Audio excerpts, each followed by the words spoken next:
tardes. Ahora entrevistaremos a mi abuela Rosenda González sobre la dictadura. Bueno, comenzando. Cuando supo sobre el golpe de Estado, ¿cómo lo sintió? Como una liberación. Sentí que era lo mejor que podía pasar para sacar al pueblo del estado en que nos encontrábamos. Porque la historia no empezó el año 73, empezó mucho antes y eso no se cuenta. Y el pueblo estaba exactamente como está el pueblo de Venezuela en este momento. No había nada que... había dinero, pero no había nada que comprar.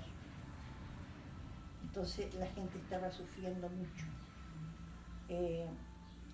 sobre todo los más pequeños. Yo lo cuento desde ese punto, ya que yo tenía 2 guaguas. Entonces escaseaba la leche, los alimentos, los pañales, escaseaba todo. No había nada, ni remedios, ni nada. Entonces todos yo creo que sentimos como una alegría que los militares vinieran a sacarnos del estado en que nos encontrábamos. Y había mucha violencia también. Había mucha violencia y mucha prepotencia por la gente cercana al gobierno. Oye, y que quede claro que mi presidente era el que estaba gobernando, porque yo voté por Allende. Así que yo fui muy feliz cuando él salió porque teníamos muchas esperanzas en ese gobierno, pero desgraciadamente no resultó.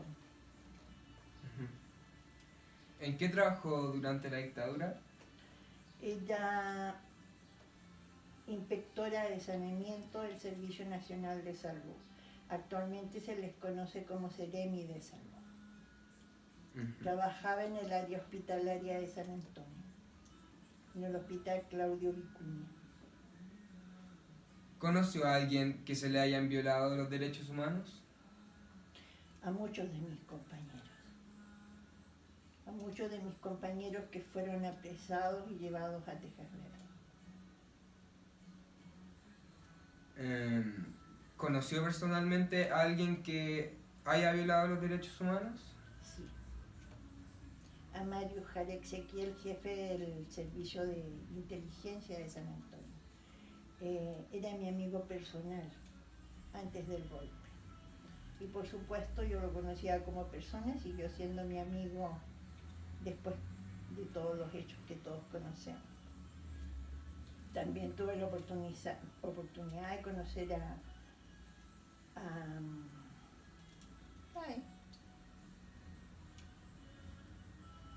Manuel Contreras, porque en ese tiempo él era el jefe del destacamento de Tejas Verdes.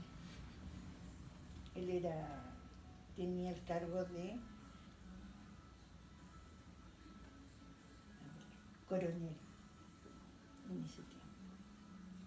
Y estaba a cargo del regimiento de Tejas Verdes. ¿En ese momento se sabía lo que hacían? Se sospechaba. Pero eran buenas personas, sí. ¿Ah? Eran buenos amigos. Bueno, con sus amigos eran buenas personas. Eran seres comunes y corrientes para todos los que lo tratábamos. Pero se sospechaba que estaban ocurriendo cosas que no eran correctas. Pero si tú visitabas el lugar donde tenían a los prisioneros, veía que ahí no ocurría nada anormal, fuera que estaban privados de su libertad. Pero después se empezó a saber que ellos eran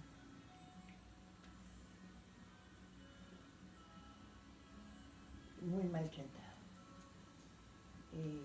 Se hacían cosas horrendas. Ahí operaba el doctor Muerte, que le llaman, que era un civil de San Antonio. Y los prisioneros lo pasaban muy mal. Entonces ellos no decían nada, pero se empezó a saber por personas del mismo regimiento que no estaban de acuerdo con la forma en que operaban. solamente recibían órdenes, pero no estaban de acuerdo con lo que se hacía en ese momento en el regimiento. Toda esta gente que era llevada prisionera estaba en un campo de concentración debajo del puente que va a Santo Domingo, que atraviesa desde Tejas Verde a Santo Domingo. Ahí los tenían custodiados y habían sí, lugares donde ellos dormían, donde les daban comida, pero en la noche los sacaban para ser interrogados en el regimiento. Y ahí era donde se cometían los hechos vejatorios. ¿Alguna experiencia que le haya marcado durante este proceso? Sí. En ese tiempo corrían listas, ¿no?, con gente que podía ser peligrosa para el régimen. Y eso se prestó para muchas injusticias, porque muchas personas que no tenían nada que ver con política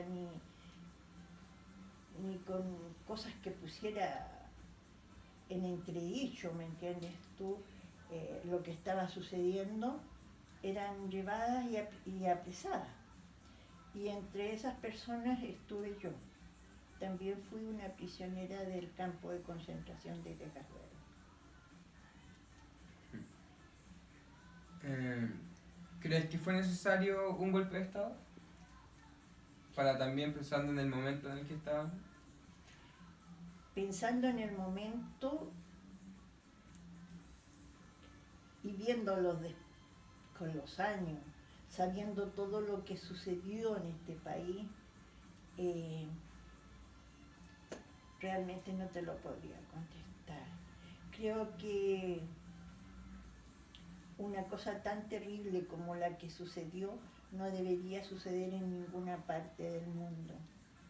Creo que a través del diálogo se podría haber llegado a mejor término todo lo que estaba pasando. El señor Allende podría haber dejado el poder, podría haber llamado a nuevas elecciones, porque él veía que ya el gobierno se le había escapado de las manos. Pero llegar a todas las atrocidades que llegaron cuando se tomó el poder las Fuerzas Armadas, creo que no. Que nunca debió suceder en este país. Llevamos 45 años y todavía seguimos divididos, o siguen divididos los que son de derecha y de izquierda. No se perdonan. Cuando hay personas como jóvenes que no vivieron las situaciones que pasamos, la gente como yo que tiene 72 años, se creen con el derecho de juzgar, de hablar y de decir muchas cosas que no pasaron realmente. Los que estuvimos ahí, los que vivimos esa experiencia, sabemos por qué se llegó, pero hay cosas que jamás debieron pasar. Yo tuve un gran amigo, muy querido por mí, que fue Juan Alsina, que es muy conocido ahora, el padre Juan Alsina. Él trabajó conmigo porque era jefe del departamento de personal del Hospital Claudio Vicuña. Me casó, bautizó a mi hijo mayor y éramos muy cercanos. Y Juan, siendo una persona que lo único que entregaba era amor, fue fusilado en un puente en Santiago y lanzado al río. Entonces se cometieron actos que jamás tendrían que volver a pasar. Él era un cura obrero que llegó de España a traer la palabra de Dios a este país y encontró la muerte.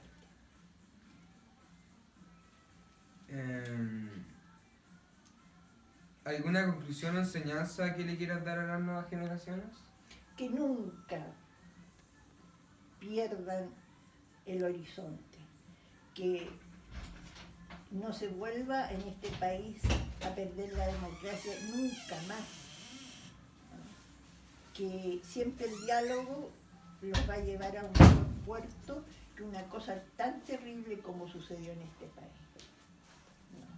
No puede volver a pasar. Eso, gracias. Cuando supo del golpe de Estado, ¿cómo se sintió?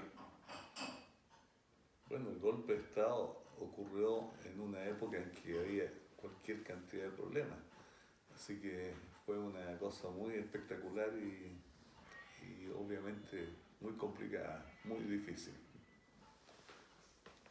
¿En qué trabajaba durante ese periodo? Yo era médico y trabajaba en el Hospital Militar de Santiago. ¿Conoció a alguien a quien se le hayan vulnerado los derechos? Personalmente, poca gente, pero uno se informaba por la prensa, por lo que se sabía que hubo problemas desgraciadamente muy serios e importantes. Como trabajó en el hospital militar, ¿conoció algún violador de los derechos humanos? Bueno, ahí se atendía a los pacientes uniformados o no uniformados y en general no se sabía quién era quién.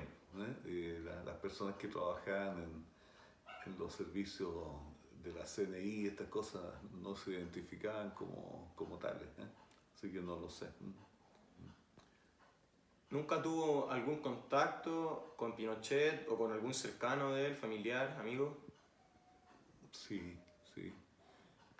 Con Pinochet más lejano, pero atendía a hijos de Pinochet, a la señora y a la mamá de Pinochet incluso. Como cualquier persona que se atiende. Entonces podríamos decir que pueden ser considerados personas normales. Los que yo conocí, sí, pues imagínate que conocí a la mamá de Augusto Pinochet, una viejita, bien viejita, y el suegro también, lo atendí hasta que murió. ¿Alguna experiencia en particular que le haya pasado?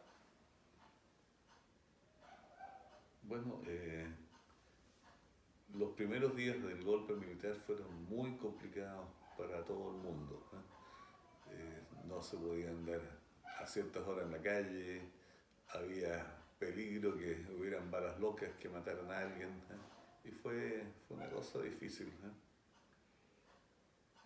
¿Cree que esto fue necesario? Yo pienso que fue una desgracia, pero necesaria. Vivíamos en un ambiente absolutamente recalcitrante, tenso, donde el gobierno decía unas cosas, los partidarios del gobierno andaban gritando que iban a matar a todas las personas que eran contra el gobierno, y había un eslogan que tenían, el momio al paredón, la momia al colchón, eso andaban gritando en las calles. Entonces estaba todo crispado y todo difícil. O sea, el ambiente era malo. Para mí fue una desgracia necesaria lo que pasó. Entonces, ¿apoyó la dictadura?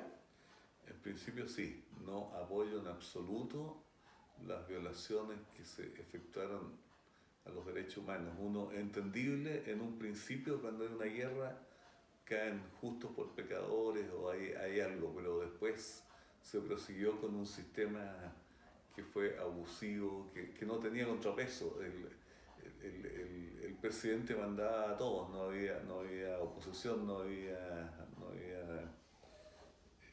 los jueces tampoco podían hacer nada. Entonces realmente eso se llama una dictadura, alguien que manda y al que no le gusta le va mal, y eso no debiera ser. Ojalá que nunca más se repita. Pero se llegó a eso también por la ceguera y por la obstinación de la gente de la izquierda. ¿Y para finalizar, una conclusión que podría dejar a las siguientes generaciones? Sí. Ojalá que nunca más se llegue al extremo de que hayan blancos y negros y que todos seamos parecidos y que se llegue siempre a un arreglo sin llegar a las armas ni que haya uno que domine a los otros. O sea, que exista la democracia y se respete y se quiera la democracia. Y que respetemos los que pensamos distinto de los otros. Que nunca jamás exista una dictadura. Buenas, gracias. Oye, ¿podría decir cómo tu edad? Me tocó vivir esto a los 20 y tantos años, siendo profesional, joven, y bueno, el tiempo fue complejo, difícil, cuando escucho las noticias de los pobres venezolanos, me acuerdo exactamente de lo mismo que pasó aquí en Chile, y la misma tosudez y las mismas cosas, las restricciones de los alimentos, las restricciones de todo. Ojalá que nunca, jamás vuelva a pasar algo así acá y en ninguna parte del mundo. Muchas gracias. Punto final.